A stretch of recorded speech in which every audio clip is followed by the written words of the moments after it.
Assalamualaikum warahmatullahi wabarakatuh. Salam sehat, salam sejahtera.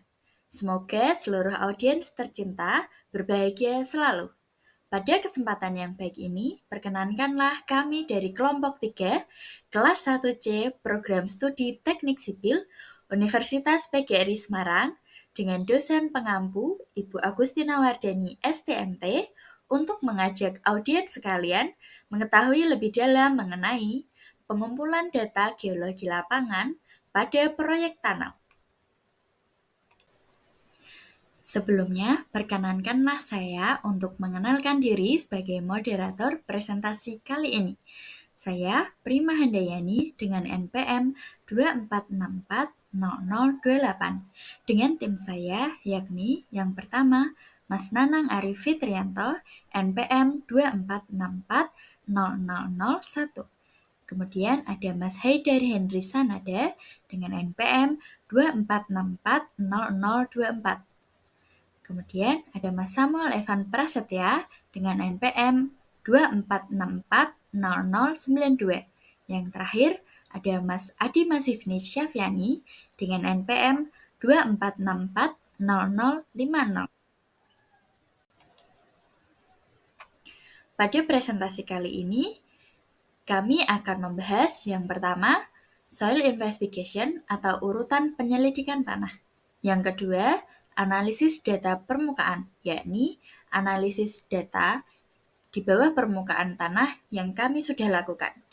Yang terakhir adalah kesimpulan atau keputusan yang diambil berdasarkan hasil penyelidikan tanah. Berikut adalah lokasi proyek dan nama proyek yang digunakan untuk pengambilan data geologi teknik, yaitu proyek pembangunan terowongan yang terletak di Kota Samarinda, Provinsi Kalimantan Timur. Proyek ini menghubungkan Jalan Sultan Alimuddin menuju Jalan Kakap, guna untuk mengurai kemacetan di pusat kota Samarinda. Yang pertama yaitu pengeboran geoteknik. Pengeboran geoteknik ini dilakukan untuk pengambilan sampel batuan yang berada di bawah permukaan tanah dan identifikasi batuan di bawah permukaan. Selain itu, berdasarkan data tersebut dilakukan perhitungan nilai RMR atau nilai RHD. Urutan soil investigation yang kedua adalah pressure meter test. Pressure meter test adalah uji lapangan yang terdiri atas probe silinder panjang yang dikembangkan secara radial di dalam tanah sekelilingnya dengan menggunakan sejumlah cairan bertekanan pada waktu pemompaan probe. PMT ini digunakan untuk mendapatkan parameter deformasi dalam bentuk nilai elastisitas batuan. Yang ketiga adalah survei geolistrik. Survei geolistrik adalah metode geofisika yang digunakan untuk mengetahui sifat kelistrikan batuan di bawah permukaan tanah, di mana survei geolistrik ini dilakukan dengan cara menginjeksi arus listrik ke dalam tanah. Tujuan survei geolistrik ini adalah untuk mencari resistivitas batuan di dalam tanah. Resistivitas ini adalah tahanan jenis dari batuan yang akan menunjukkan tingkat hambatan batuan terhadap arus listrik. Semakin besar resistivitas batuan, maka menunjukkan bahwa batuan tersebut akan sulit dialiri arus listrik. Sebaliknya, jika sebuah batuan memiliki resistivitas kecil, maka akan semakin mudah dialiri arus listrik. Baik, saya Haidar Henry Sanada. Selanjutnya akan menjelaskan urutan soil investigation, yaitu seismik refraksi, seismik downhole, dan audio magnetotelurik. Yang pertama adalah seismik refraksi, yang merupakan salah satu investigasi tanah yang memanfaatkan fisika sebagai gelombang seismik untuk mempelajari lapisan-lapisan tanah di bawah permukaan. Metode ini bekerja dengan prinsip bahwa kecepatan rambat gelombang seismik akan berbeda pada setiap jenis lapisan tanah. Dan bagaimana cara kerjanya? Pengukuran ini biasanya menggunakan dinamit, weight drop, dan palu godam sebagai sumber getarannya. Sumber getaran dihubungkan dengan trigger yang tersambung dengan alat perekam sinyal atau recorder. Alat perekam sinyal ini dihubungkan juga dengan geofon, yaitu alat yang peka terhadap getaran. Banyaknya geofon yang akan terpasang tergantung dengan jenis alat perekam refraksinya, yang terdiri dari 1 channel, 3 channel, atau 24 channel. Yang kedua adalah seismic downhole. Seismic downhole adalah sebuah alat pengujian geofisika yang digunakan untuk mengetahui kondisi dari lapisan-lapisan bawah dari permukaan tanah dan untuk ketahanan tanah pada getaran seperti gempa bumi. Pengujian ini mengandalkan gelombang seismik pada pengaplikasiannya. Survei yang dilakukan dengan menggunakan seismic downhole dapat dilakukan dengan melakukan pengeboran pada lubang terbuka atau casing pada akhir operasi pengeboran.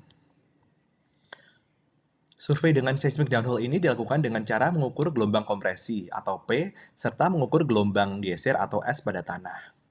P dan juga S yang mana adalah hasil dari kecepatan gelombang bisa digunakan untuk menentukan sifat fisik pada kecepatan tanah dan batuan yang berguna untuk penelitian geoteknik, melakukan evaluasi pada kondisi pondasi, menentukan karakteristik material yang terdapat di bawah permukaan tanah, dan membantu dalam melakukan penentuan pada parameter desain sebuah struktur. Yang terakhir adalah metode audio magnetotelurik atau AMT, merupakan salah satu teknik geofisika yang digunakan untuk mempelajari konduktivitas listrik di bawah permukaan. Metode ini memanfaatkan medan elektromagnetik alami yang dihasilkan oleh aktivitas seluruh elektromagnetik di dalam bumi. Bagaimana cara kerjanya? Medan elektromagnetik alami yang ada pada bumi dikelilingi oleh medan elektromagnetik yang bervariasi dalam frekuensi, termasuk frekuensi rendah yang disebut audio. Kemudian adalah interaksi dengan tanah. Ketika medan elektromagnetik ini mencapai permukaan bumi, ia akan berinteraksi dengan lapisan-lapisan tanah yang memiliki konduktivitas listrik yang berbeda-beda. Kemudian adalah perekaman data, dan yang terakhir adalah analisis data, dengan cara menentukan distribusi konduktivitas listrik pada lapisan-lapisan tanah di bawah permukaan. Demikian yang dapat saya sampaikan. Terima kasih. Baik, selanjutnya saya sama Levan Prastia akan melanjutkan daripada analisis data soil investigation. Yang pertama adalah sieve analysis. Dalam sebuah metode penting dalam teknik sipil yang insinyur pakai untuk mengukur serta menganalisis distribusi ukuran butiran suatu material, dalam konteks teknik sipil, material yang dimaksud di sini adalah pasir, kerikil, batu pecah, atau agregat lainnya yang kerap digunakan dalam konstruksi. Prinsip utama dari analisis AYA ini adalah memisahkan material butirannya. Dalam prosesnya, analisis melibatkan penggunaan beberapa ayakan atau saringan khusus analisis ayakan. Kemudian, setiap ayakan yang memiliki lubang dengan ukuran tertentu yang diukur dalam satuan mesh atau milimeter, ayakan dengan ukuran lubang paling kecil akan berada di bawah tumpukan, sedangkan ayakan yang dengan ukuran lubang yang semakin besar berada di atasnya. Kemudian ada uji sifat fisik. Di sini uji sifat fisik adalah pengujian untuk mengetahui sifat fisik atau suatu zat atau material. Kemudian sifat fisik zat itu dibedakan menjadi dua.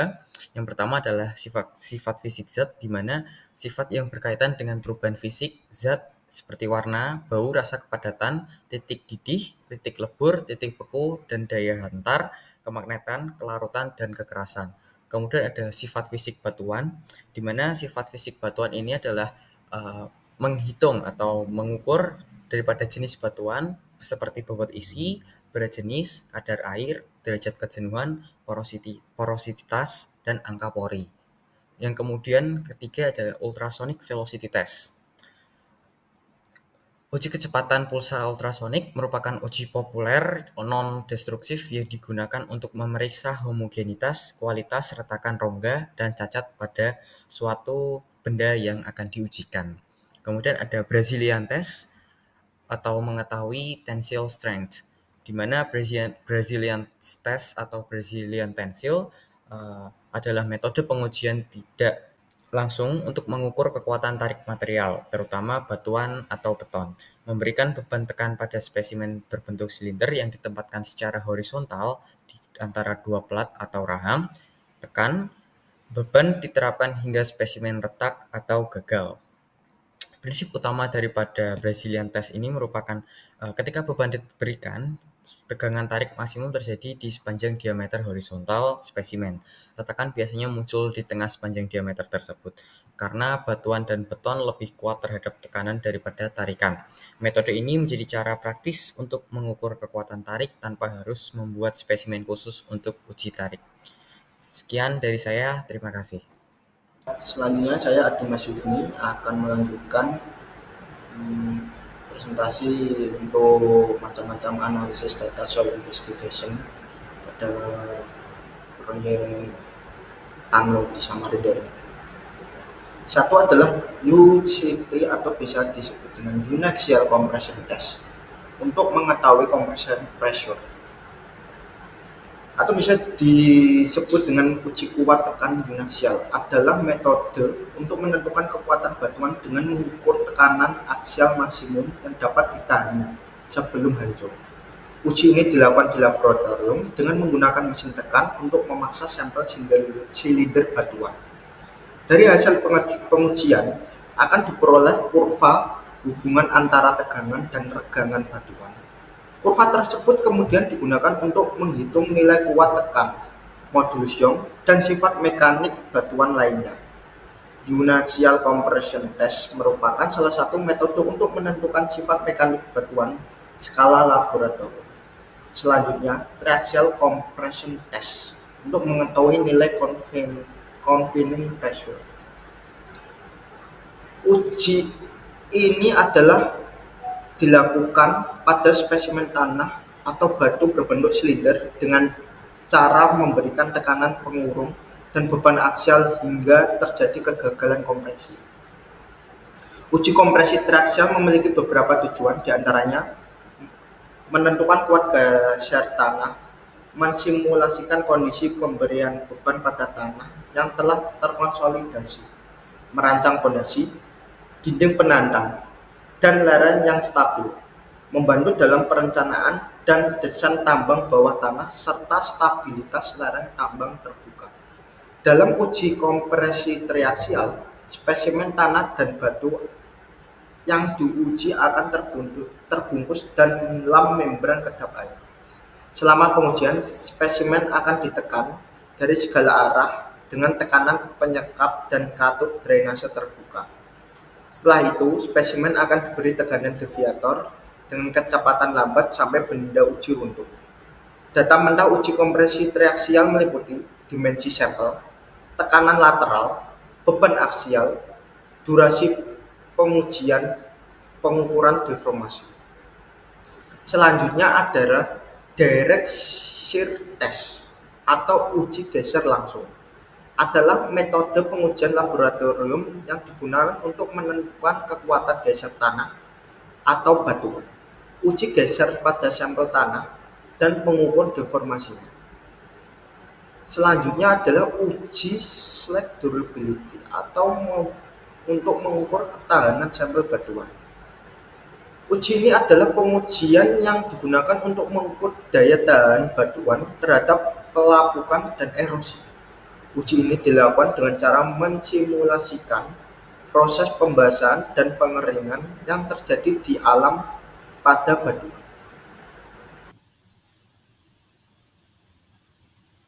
Untuk kesimpulan, keputusan yang diambil berdasarkan hasil penyelidikan tanah. Yang pertama, karakteristik tanah.